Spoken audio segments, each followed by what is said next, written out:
Hi there, dear friends. This is Bob Hatton. This is the Encourager, back with you once more. Very glad that you could make it again as we look at this tremendous story. That this is God's story. This is a story that God has written. We couldn't do it any better.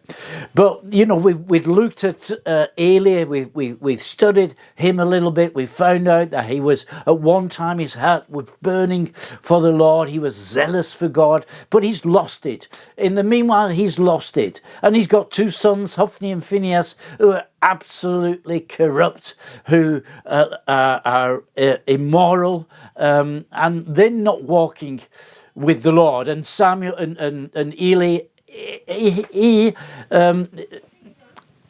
tolerates this behavior. Now, we're going to have a look at a lady called Hannah.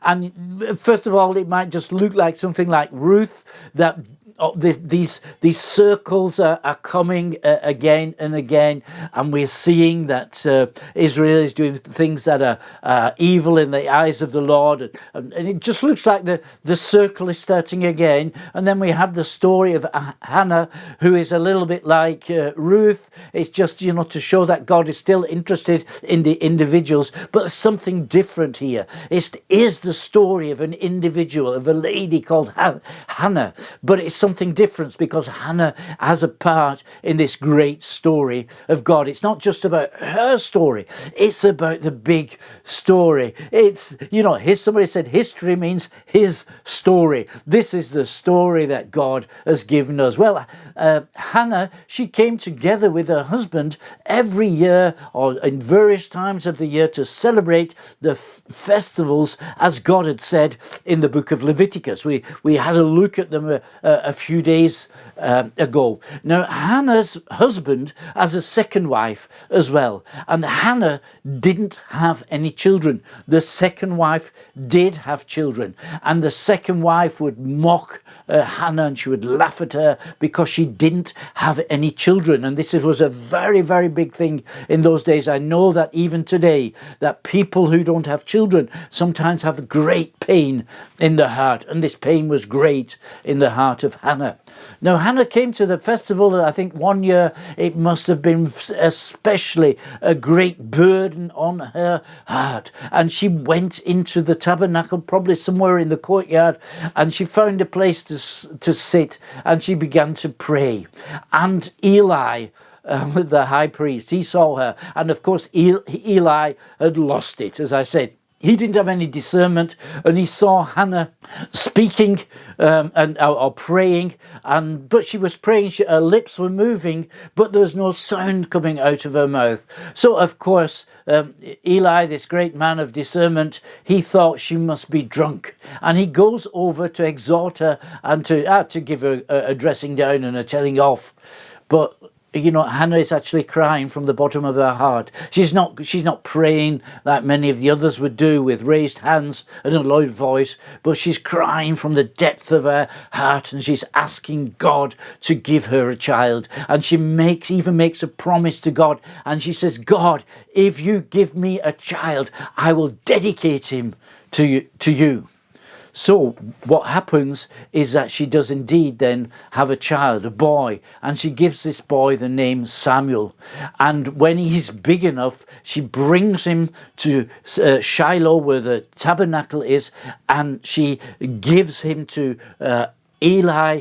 She puts him into his care. He has to serve the Lord in the tabernacle, and he then grows up in the house of Eli. His mother came and visited him numerous times every year. I think they had a special relationship. They must have been close, and Hannah was, of course, helping Samuel to be formed.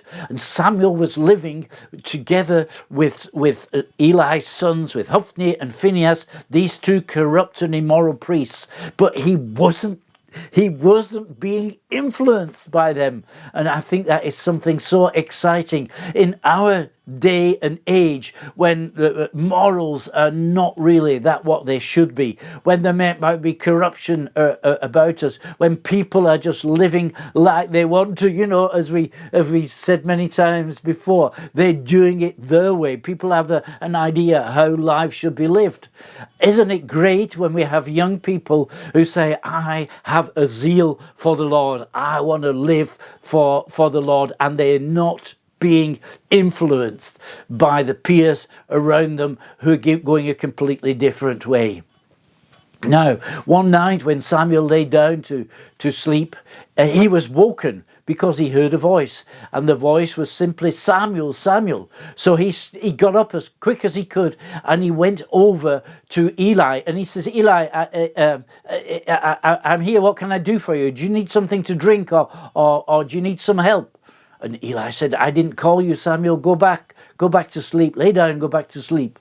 So a little bit later, he heard the voice again, Samuel, Samuel. So he got up and he went and he said, Eli, what can I do for you? What would you like me to do for you? And Eli said, I didn't call you. Go back and go back to sleep. And it happened a third time. And when it happened a third time, Eli said to Samuel, if you hear the voice again, say, Speak, Lord, because your servant hears. Something was awakened in the heart of the old man. He remembered something of his youth when he also heard the voice of God.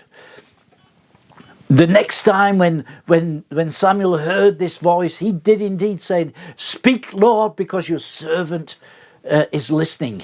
And he told Samuel what was going to happen, that he was discarding the house of Eli, and he was going to start something new. This is now the start of something new. This is when we go to another level, because God is also sick and tired of the circles that were started in the Judges and seem to be going into the continue into the book of 1 Samuel. So this is quite something. He is going to use this boy Samuel to bring a revival to Israel, to bring the people back to God. And when I hear that, I just cry out of my heart, Lord, let Samuels arise today. Lord, call Samuels in the middle of the night and speak to them, because these Samuels are listening.